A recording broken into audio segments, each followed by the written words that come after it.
ഹായടാ, എല്ലാവർക്കും നമസ്കാരം. സൂപ്പർ നോട്ട്സിലേക്ക് സ്വാഗതം. നമ്മൾ ഇന്ന് നിങ്ങളുടെ മുമ്പിൽ വന്നിട്ടുള്ളത് നമ്മുടെ PSCയുടെ ഭാഗത്ത് നിന്ന് ഉണ്ടായിട്ടുള്ള ഏറ്റവും പ്രധാനപ്പെട്ട സുപ്രധാനമായിട്ടുള്ള ഒരു തീരുമാനത്തെക്കുറിച്ച് പറയാനാണ്. നിങ്ങൾ എല്ലാവരും അറിഞ്ഞിട്ടുണ്ടാകും, നിങ്ങൾ പത്രമാധ്യമങ്ങളിലൂടെ ഒക്കെ അറിഞ്ഞിട്ടുണ്ടാകും, PSCയിലെ ലിസ്റ്റുകളൊക്കെ ചുരുക്കാൻ പോവുകയാണ്, വെട്ടിച്ചുരുക്കാൻ പോവുകയാണ് എന്നൊരു വാർത്ത നിങ്ങൾ അറിഞ്ഞിട്ടുണ്ടാകും. അപ്പൊ അതിന്റെ വാസ്തവം എന്താണ്? ശരിക്കും അങ്ങനെ ഒരു സംഭവം PSCയുടെ ഭാഗത്ത് നിന്ന് വന്നിട്ടുണ്ടോ, അതോ വെറുതെ വ്യാജ വാർത്തകളാണോ എന്നൊക്കെയുള്ള സംശയങ്ങൾ ഓരോരുത്തർക്കും ഉണ്ടാകും. അപ്പൊ അതിനൊരു ക്ലാരിഫിക്കേഷനുമായിട്ടാണ് ഞാൻ ഇന്ന് നിങ്ങളുടെ മുമ്പിൽ വന്നിരിക്കുന്നത്. അപ്പോൾ നിങ്ങൾക്ക് ഇവിടെ ഒരു പേപ്പർ കട്ടിങ് കാണാൻ പറ്റുന്നുണ്ട്. അപ്പൊ അത് ഏറ്റവും ആധികാരികതയുള്ള ഒരു സോഴ്സിൽ നിന്ന് തന്നെയാണ് നമുക്ക് കിട്ടിയിട്ടുള്ളത്. അപ്പൊ PSC എന്ത് ചെയ്യാൻ പോവാണ്? പട്ടികകൾ ചെറുതാക്കാൻ പോവുകയാണ്. ഇനി മുതൽ PSC പ്രസിദ്ധീകരിക്കുന്ന അല്ലെങ്കിൽ PSCയുടെ ഭാഗത്ത് നിന്ന് ഉണ്ടാകുന്ന റാങ്ക് ലിസ്റ്റുകളൊക്കെ തന്നെയും ചുരുക്കപ്പെടാൻ പോവുകയാണ്. നിലവിൽ ഉള്ള അത്രയും ആളുകൾ റാങ്ക് ലിസ്റ്റുകളിൽ ഉൾപ്പെടില്ല എന്നുള്ള ഒരു വസ്തുതയെ PSC തന്നെ അംഗീകരിച്ചു പറഞ്ഞിരിക്കുകയാണ്. ഒരു എക്സാം നടത്തി അതിന്റെ റാങ്ക് ലിസ്റ്റ് പബ്ലിഷ് ചെയ്താൽ 3 വർഷമാണ് അതിന്റെ കാലാവധി എന്ന് നമുക്കറിയായിരുന്നു അല്ലെ. 3 വർഷത്തിനുള്ളിലാണ് അതിൽ നിന്ന് നിയമനം ലഭിക്കുന്നത്. അപ്പൊ ഈ 3 വർഷത്തിന്റെ ഇടയിൽ അതിൽ നിന്ന് എല്ലാവർക്കും നിയമനം ലഭിക്കില്ല, കുറച്ചു പേർക്ക് മാത്രം നിയമനം ലഭിക്കും, മറ്റുള്ളവര് പിന്തള്ളപ്പെട്ടു പോവും. അങ്ങനെയൊക്കെയുള്ള സ്ഥിതിഗതികളായിരുന്നു ഉണ്ടായിരുന്നത്. അപ്പൊ അതിന്റെയൊക്കെ പേരില് സെക്രട്ടേറിയറ്റ് പഠിക്കലും ഒക്കെ ഒരുപാട് പ്രക്ഷോഭങ്ങളും സമരങ്ങളും ആത്മഹത്യാ ഭീഷണികളൊക്കെ ഉണ്ടായ സാഹചര്യത്തിലാണ് PSC പുതിയൊരു തീരുമാനത്തിലേക്ക് എത്തുന്നത്. PSCയുടെ റാങ്ക് ലിസ്റ്റുകൾ ഇനി UPSCയുടെ രീതിയിലേക്ക് മാറാൻ പോവുകയാണ്. വേറൊന്നുമല്ല, നമുക്കറിയാം UPSCയുടെ രീതി എങ്ങനെയാണ്? എത്രയാണോ ഒഴിവുകൾ ഉള്ളത് അതിനേക്കാൾ ഇത്ര ശതമാനം മാത്രം ആളുകൾ കൂടുതലുള്ള ഒരു റാങ്ക് ലിസ്റ്റ്. PSCയും അതേ പാറ്റേൺ സ്വീകരിക്കാൻ പോവുകയാണ്.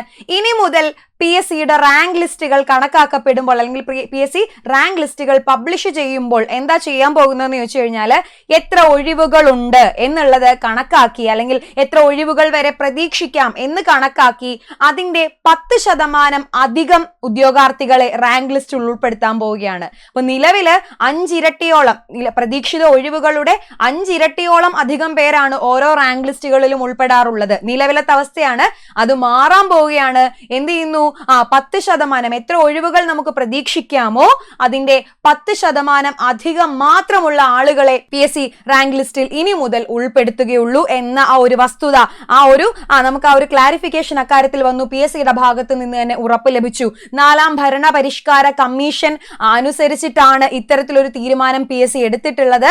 അപ്പോൾ ഇനി മുതൽ ഒഴിവുകൾ കണ്ടെത്തുന്നത് എങ്ങനെയെന്ന് ചോദിച്ചു കഴിഞ്ഞാൽ, ഒന്നെങ്കിൽ PSCക്ക് നേരിട്ട് കണ്ടുപിടിക്കാം, അല്ലെന്നുണ്ടെങ്കിൽ നമ്മുടെ ശമ്പള വിതരണ സോഫ്റ്റ്വെയർ അല്ലെങ്കിൽ പോർട്ടൽ ആയിട്ടുള്ള സ്പാർക്ക് വഴി അടുത്ത 2 വർഷത്തിനുള്ളിൽ അല്ലെങ്കിൽ അടുത്ത 3 വർഷത്തിനുള്ളിൽ വരും സമയങ്ങളിൽ എത്ര ഒഴിവുകൾ ഉണ്ടാകാൻ സാധ്യതയുണ്ട് എന്നുള്ളത് ശമ്പള വിതരണ പോർട്ടലായ സ്പാർക്ക് വഴി കണ്ടെത്തുകയും അതിനനുസരിച്ചിട്ടായിരിക്കും പരീക്ഷകൾ നടത്തുകയും റാങ്ക് ലിസ്റ്റുകൾ പബ്ലിഷ് ചെയ്യുകയും ചെയ്യുന്നത് എന്നുള്ളതാണ് PSC വ്യക്തമാക്കിയിട്ടുള്ളത്. അപ്പോൾ അതുപോലെ തന്നെ അടുത്ത് പറയാനായിട്ടുള്ള കാര്യം എന്ന് വെച്ചാൽ, റാങ്ക് ലിസ്റ്റിന്റെ ഒരു കാലാവധിയാണ്, ഒരു ഡ്യൂറേഷൻ ആണ്. നമുക്കറിയാലോ, ഫോഴ്സ് പരീക്ഷകൾ അതേപോലെ ഫോഴ്സുമായി ബന്ധപ്പെട്ട ട്രെയിനി പരീക്ഷകൾ, ഇവയ്ക്ക് രണ്ടിനും മാത്രം, ഇതിനൊഴിച്ച് ബാക്കിയുള്ള എല്ലാ തസ്തികകൾക്കും 3 വർഷമാണ് നിലവിൽ PSCയുടെ ഒരു റാങ്ക് ലിസ്റ്റിന്റെ കാലാവധി എന്ന് പറയുന്നത്. അപ്പോൾ ഇനി അത് എന്ത് ചെയ്യാൻ പോവാണ്? 2 വർഷമായിട്ട് ചുരുക്കാൻ പോവുകയാണ്. ഇനി മുതൽ ഫോഴ്സ് പരീക്ഷകളെ പോലെ തന്നെ മറ്റുള്ള പരീക്ഷകളുടെയും റാങ്ക് ലിസ്റ്റിന്റെ കാലാവധി 2 വർഷമാക്കാനുള്ള ഒരു ശ്രമം കൂടി, അല്ലെങ്കിൽ അങ്ങനെ ഒരു തീരുമാനം കൂടി PSC നിലവിൽ എടുത്തിട്ടുണ്ട്. അപ്പൊ നമ്മളെ സംബന്ധിച്ചിടത്തോളം, ഉദ്യോഗാർത്ഥികളെ സംബന്ധിച്ചിടത്തോളം വളരെ ക്രൂഷ്യൽ ആയിട്ടുള്ള ഒരു അവസ്ഥയിലൂടെയാണ് നമ്മൾ പോയിക്കൊണ്ടിരിക്കുന്നത് അല്ലെ. നിങ്ങൾക്ക് ഇവിടെ കാണാൻ പറ്റും, ഈ ഒരു പേപ്പർ കട്ടിങ്ങിൽ, ഒരു പത്രവാർത്തയിൽ കാണാൻ പറ്റും, ഭരണപരിഷ്കാര കമ്മീഷൻ ശുപാർശ എന്ത് ചെയ്തു? ഭരണപരിഷ്കാര കമ്മീഷന്റെ ശുപാർശ നമ്മുടെ PSC അംഗീകരിച്ചു എന്ന് തന്നെയാണ് പറയുന്നിരിക്കുന്നത്. അതിനകത്ത് യാതൊരു മാറ്റങ്ങളും ഇനിയില്ല. PSCയുടെ പട്ടികകൾ എന്ത് ചെയ്യും? ഇനി റാങ്ക് ലിസ്റ്റുകളൊക്കെ ചെറുതാകും.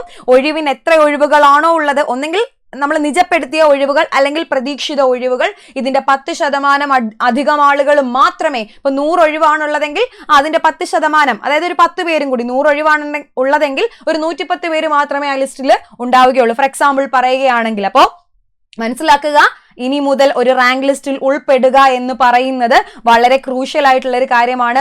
ഈ റാങ്ക് ലിസ്റ്റിൽ ഉൾപ്പെടുന്നവരുടെ എണ്ണം കുറവായതുകൊണ്ട് തന്നെ എന്ത് സംഭവിക്കും? തീർച്ചയായിട്ടും കട്ട് ഓഫ് നില, അല്ലെ, ഇനി വരുന്ന പരീക്ഷകളുടെയൊക്കെ കട്ട് ഓഫ് നിലയൊക്കെ ഉയരാനുള്ള സാധ്യതകളൊക്കെ ഉണ്ട്. ലിസ്റ്റുകളൊക്കെ ചുരുക്കപ്പെടുകയാണ്. എന്തിനാ? ശരിക്കും PSC പറഞ്ഞാൽ നമ്മളെ ദ്രോഹിക്കാൻ വേണ്ടിയിട്ടല്ല ഇങ്ങനെ ഒരു സംഭവം കാണിച്ചു വെച്ചിരിക്കുന്നത്. എത്ര പേര് ലിസ്റ്റിൽ ഉൾപ്പെട്ടു അത്രയും പേർക്ക് മാക്സിമം ജോലി സാധ്യത ഉറപ്പുവരുത്തുക, അവരൊക്കെ നിയമന സാധ്യത നേടി പോവുക എന്നുള്ള സതുദ്ദേശത്തിന്റെ പേരിൽ തന്നെയാണ് ഇത്തരത്തിലൊരു പുതിയ നടപടി, പുതിയൊരു രീതി, പുതിയൊരു തീരുമാനം PSC കൊണ്ടുവന്നിട്ടുള്ളത്. അത് വളരെ നല്ല കാര്യമാണ് അല്ലെ. ഒരു ലിസ്റ്റിൽ വന്നു, ഇന്ന ലിസ്റ്റിലുണ്ട് എന്നുള്ള പ്രതീക്ഷയിൽ 3 വർഷത്തോളം നമ്മൾ നടന്നു.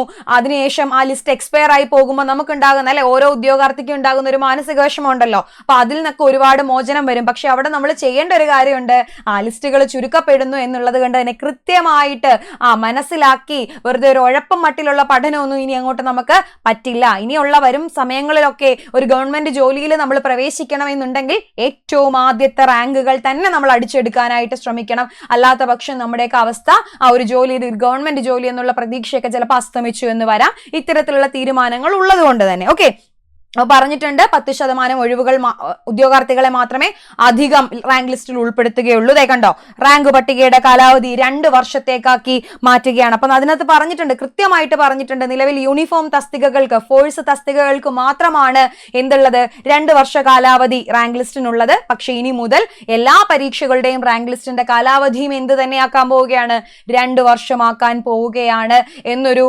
തീരുമാനം കൂടി PSC എടുത്തിട്ടുണ്ട്.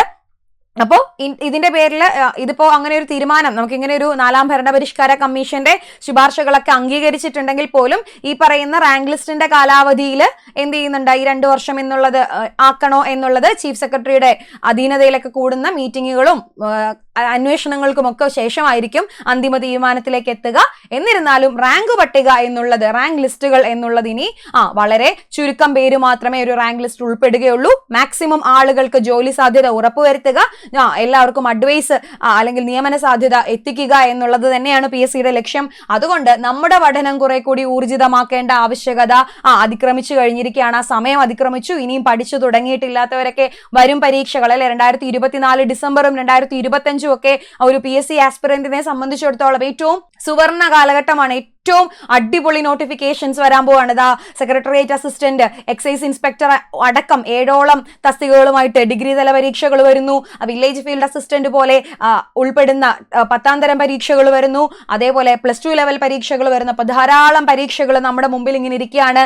നമുക്ക് പക്ഷെ അവിടെ ഉള്ളൊരു മുന്നറിയിപ്പ്, നമ്മുടെ പഠനം ഇങ്ങനെ ഉഴപ്പിപ്പൊയ്ക്കൂടാ. എന്ത് ചെയ്യണം, അടിപൊളിയായിട്ട് ഉഷാറായിട്ട് പരീക്ഷ, ഞാൻ എപ്പോഴും പറയാറുണ്ട്, പരീക്ഷയ്ക്ക് ചോദ്യം ഇടുന്ന അല്ലെ, ആ ചോദ്യകർത്താവിന്റെ മുഖം നമ്മുടെ മനസ്സിൽ, അത് ആരോ ആയിക്കൊള്ളട്ടെ, അങ്ങനെ ഒരാളെ നമ്മൾ സാങ്കല്പികമായിട്ടെങ്കിലും മനസ്സിൽ പ്രതിഷ്ഠിച്ചു വേണം. അവരേത് തരത്തിൽ, എവിടുന്ന്, ഏത് മുക്കിലും മൂലയിൽ നിന്നും ചോദ്യം ചോദിച്ചാലും നമ്മൾ പറയുന്നുള്ള രീതിയിൽ തന്നെ വേണം നമ്മൾ പഠിച്ചു പോകാൻ. പഠനത്തിന്റെ വേഗത ഒട്ടും കുറച്ചുകൂടാ.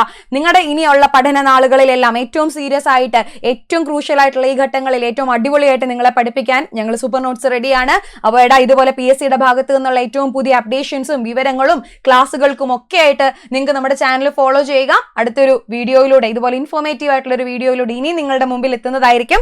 അതുവരേക്കും താങ്ക് യു.